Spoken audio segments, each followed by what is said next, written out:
പ്രധാനം. ഈ നാട്ടിൽ പിന്നെ അവന് നിൽക്കാൻ സാധിക്കരുത്.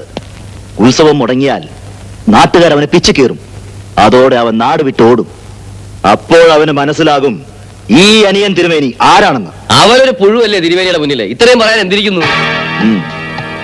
8 മണിക്ക് തന്നെ കെട്ടു നടക്കും. 8:30 ആകും എഴുന്നള്ളിപ്പ് കഴിഞ്ഞ് ആനകൾ എത്താൻ. ആനകൾ അമ്പലപ്പറമ്പിൽ എത്തുമ്പോൾ കറണ്ട് ഉണ്ടാവരുത്, ഒരു ലൈനിൽ പോലും. എങ്ങനെ?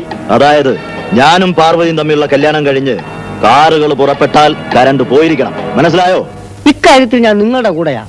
എന്റെ എല്ലാവിധ സഹകരണങ്ങളും നിങ്ങൾക്ക് പ്രതീക്ഷിക്കാം. നിന്റെ കാര്യത്തിൽ മാത്രമേ എനിക്ക് സംശയമുള്ളൂ. കുട്ടിമാമ എന്നെ ഒരുമാതിരി ഊശിയാക്കരുത്.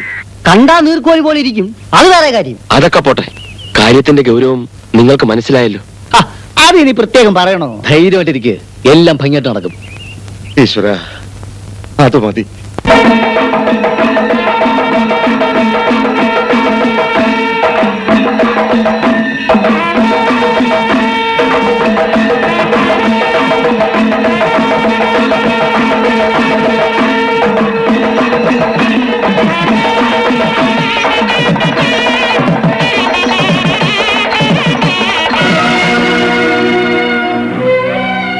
എനിക്ക് പേടിയാവുന്നു. ചേച്ചി പേടിക്കണ്ട, അച്ഛനും ഞാനും കൂടെയില്ലേ.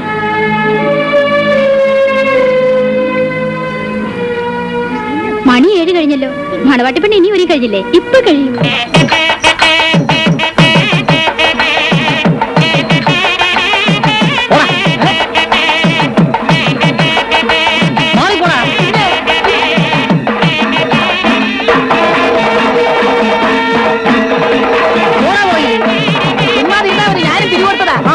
എന്നാ പിരിവ് കൊടുത്താ എല്ലാരും വിളിച്ച് കളിക്കുക. എല്ലാരും കളി വാ.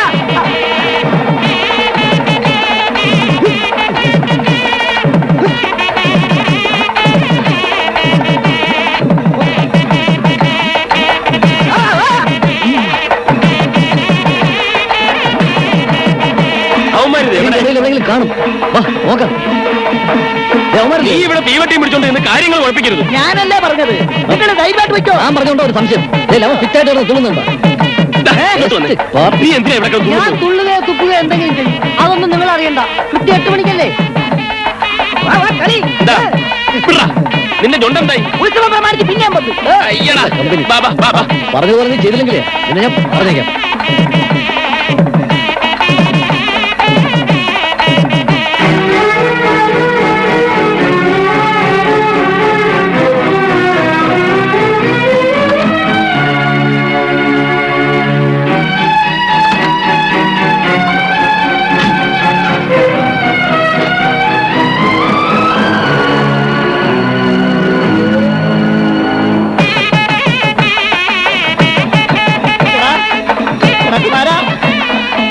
ഇതൊന്നും പിടിയടാ.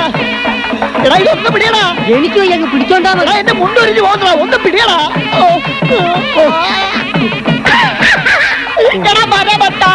തട്ടിപ്പോകൊണ്ട് പറഞ്ഞാൽ തീവട്ടി ആരെങ്കിലും വാങ്ങുവാടാ. ഇതിന് കുറെ പിടി, ഞാനൊന്ന് കറങ്ങട്ടെ.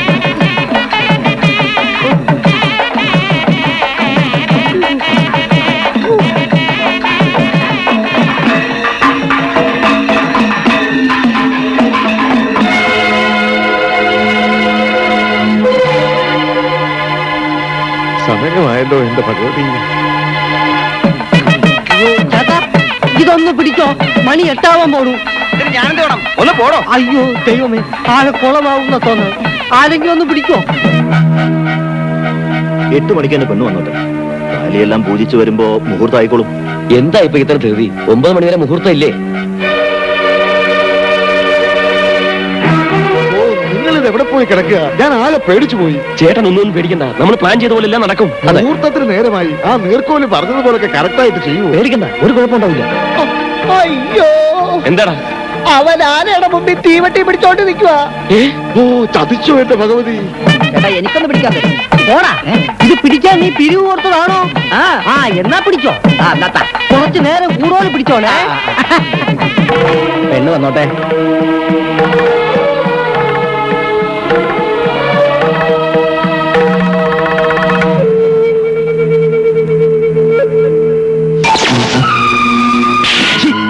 ഇപ്പൊ അവരോട് ചെയ്യാൻ പറഞ്ഞത്. തിരുമേനി, നമ്മുടെ ആരും ഇവിടുന്ന് പോയിട്ടില്ല. കെട്ട് കണ്ടിട്ട് പോകാൻ നിന്നതാ. തിരുമേനി, പാർവതി കാണുന്നില്ല. ഓ, പാർവതിയെ കാണുന്നില്ലല്ലേ? വരുത്താം.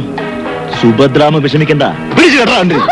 ഈശ്വര, ഇപ്പോഴാ സമാധാനമായത്. എന്തായാലും ആ കുമാരൻ തക്ക സമയത്ത് അത് ചെയ്തതുകൊണ്ട് നമ്മൾ വിചാരിച്ചതുപോലെ.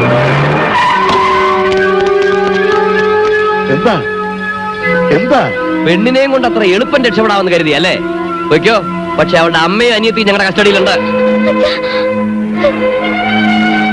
അവരെ രണ്ടുപേര് ജീവനോടെ വേണമെങ്കിൽ കൊണ്ടുപോയി കൊടുക്കണേ ഇവളെ. അവൻ തന്നെ കൊണ്ടുവരും അവളെ. മുഹൂർത്തത്തിന് മുൻപ് ഈ അനിയൻ തിരുമേനി ആണാണെങ്കിൽ അവളെ തന്നെ കെട്ടിയിരിക്കും. കെട്ട് കഴിഞ്ഞാൽ അവനെ കൊണ്ട് തന്നെ ഫ്യൂസ് കുത്തിക്കും. ഉത്സവമെങ്കിലും അലമ്പാവാതിരിക്കാൻ അവൻ കുത്തും.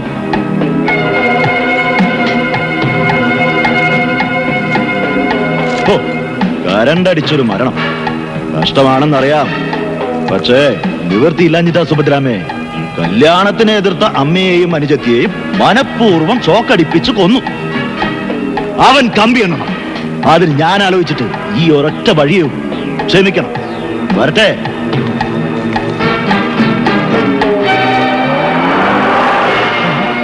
ഇവനെന്താ തിരിച്ചു വന്നത്?